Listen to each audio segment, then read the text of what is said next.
ಎಲ್ಲರಿಗೂ ನಮಸ್ಕಾರ. ಇವತ್ತು ಈ ವಿಡಿಯೋದಲ್ಲಿ ಗೃಹಲಕ್ಷ್ಮಿ ಹಣ ಯಾರಿಗೆಲ್ಲ ಇನ್ನೂ ಕೂಡ ಬಂದಿಲ್ಲ, ಅಂದರೆ ಕೆಲವೊಂದು ಕಂತಿನ ಹಣಗಳು ಕೆಲವೊಬ್ಬರಿಗೆ ಬಂದಿಲ್ಲ.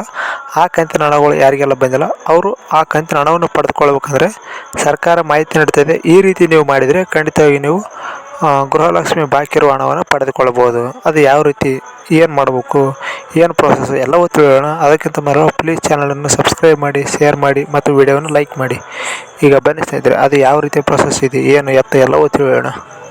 ಮೊದಲದಾಗಿ ನೀವು ಮಾಡಬೇಕಾದ ಕೆಲಸ ಏನಂದರೆ, ಯಾರೆಲ್ಲ ಗೃಹಲಕ್ಷ್ಮಿಗೆ ಅಪ್ಲಿಕೇಶನ್ ಸಲ್ಲಿಸಿದಿರಿ, ನಮಗೆ ಮೊದಲನೇ ಕಂತಿನ ಹಣ ಕೂಡ ಬಂದಿಲ್ಲ ಅನ್ನೋರು, ನೀವು ಮೊದಲದಾಗಿ ಮಾಡಬೇಕಾದ ಕೆಲಸ ಮಹಿಳೆ ಮತ್ತು ಮಕ್ಕಳ ಕಲ್ಯಾಣ ಇಲಾಖೆ, ಅಂದರೆ ನಿಮ್ಮ ತಾಲೂಕು ಮಟ್ಟದಲ್ಲಿರುವಂಥ ಮಹಿಳೆ ಮತ್ತು ಮಕ್ಕಳ ಕಲ್ಯಾಣ ಇಲಾಖೆ ಏನಿರ್ತದೆ ಅಲ್ಲಿಗೆ ಭೇಟಿ ನೀಡಬೇಕು.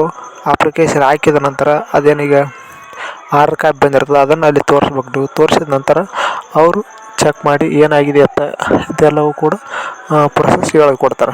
ಇನ್ನು ಎರಡನೇದಾಗಿ ನಮ್ಮ ಮೊದಲನೇ ಕಂತಿನ ಹಣ ಬಂದಿದೆ, ಆದರೆ ಬಾಕಿ ಇರುವ 3 ಕಂತುಗಳ ಹಣ ಬಂದಿಲ್ಲ ಅನ್ನೋರು ಕೂಡ ಇದ್ದಾರೆ. ಅವ್ರು ಏನು ಮಾಡ್ಬೇಕಂದ್ರೆ, ನಿಮ್ಮ ಮೊದಲನೇ ಕಂತಿನ ಹಣ ಬಂದಿದೆ, ಆನಂತರ ಯಾಕೆ ನಮಗೆ ಉಳಿದ ಕಂತಿನ ಹಣ ಬಂದಿಲ್ಲ ಅಂತ ನೀವು ಕೇಳ್ಬೋದು. ನೋಡ್ತಿದ್ರೆ ಸರ್ಕಾರದ ಮಾಹಿತಿ ನೀಡ್ತಾ ಇದೆ. ಯಾರೆಲ್ಲ ಮೊದಲನೇ ಕಂತಿನ ಹಣ ಬಂದ ನಂತರ 2ನೇ ಕಂತಿನ, 3ನೇ ಕಂತಿನ ಮತ್ತು 4ನೇ ಕಂತಿನ ಹಣ ಬಂದಿಲ್ಲ ಅವರಿಗೆ ನೀವು ಏನು ಮಾಡ್ಬೇಕಂದ್ರೆ, ನೀವು ಕೂಡ ಮಹಿಳೆ ಮತ್ತು ಮಕ್ಕಳ ಕಲ್ಯಾಣ ಇಲಾಖೆಗೆ ಭೇಟಿ ನೀಡಬೇಕು. ಅಲ್ಲಿ ಕೂಡ ಸಮಸ್ಯೆ ಬಗೆಹರಿಲಿಕ್ಕಂದ್ರೆ ನೀವು ಸ್ಟೇಟಸ್ ಚೆಕ್ ಮಾಡಿರ್ತೀರಲ್ಲ, ಅಲ್ಲಿ ಇನ್ನೊಂದು ಸಲ ಚೆಕ್ ಮಾಡಬೇಕು. ಆಗ ಏನು ತೋರಿಸ್ತಾ ಇದೆ ಅಪ್ಲಿಕೇಶನ್, ಮೊದಲನೇ ಕಂತಿನ ಹಣ ಬಂದ ನಂತರ ಅಲ್ಲಿ ಏನಂತ ಇದೆ, ಏನು ಅಪ್ಲಿಕೇಶನಲ್ಲಿ ಪ್ರಾಬ್ಲಮ್ ಆಗಿದೆ, ಏನು ಬ್ಯಾಂಕಿನಲ್ಲಿ ಪ್ರಾಬ್ಲಮ್ ಆಗಿದೆ, ಏನು ಪ್ರಾಬ್ಲಮ್ ಆಗಿದೆ ಅಂತ ತೋರಿಸ್ತಾ ಇರುತ್ತೆ. ಆ ರೀತಿಯಾಗಿ ನೀವು ಮೊದಲನೇ ಕಂತಿನ ಹಣ ಬಂದ ನಂತರ ಯಾವ ರೀತಿ ಪ್ರಾಬ್ಲಮ್ ಆಗಿದೆ ಆ ರೀತಿ ನೀವು ಪ್ರೊಸೆಸನ್ನು ಕೈಗೊಳ್ಳಬೇಕು. ಇನ್ನು ಎರಡನೇದಾಗಿ ನಮ್ಮ ಮೊದಲನೇ ಕಂತಿನ ಬಂದಿದೆ, 2ನೇ ಕಂತಿನ ಬಂದಿದೆ ಅಥವಾ 3-4 ಕಂತಿನ ಹಣ ಬಂದಿಲ್ಲ ಅಂತ ನೀವು ಕೇಳ್ಬೋದು.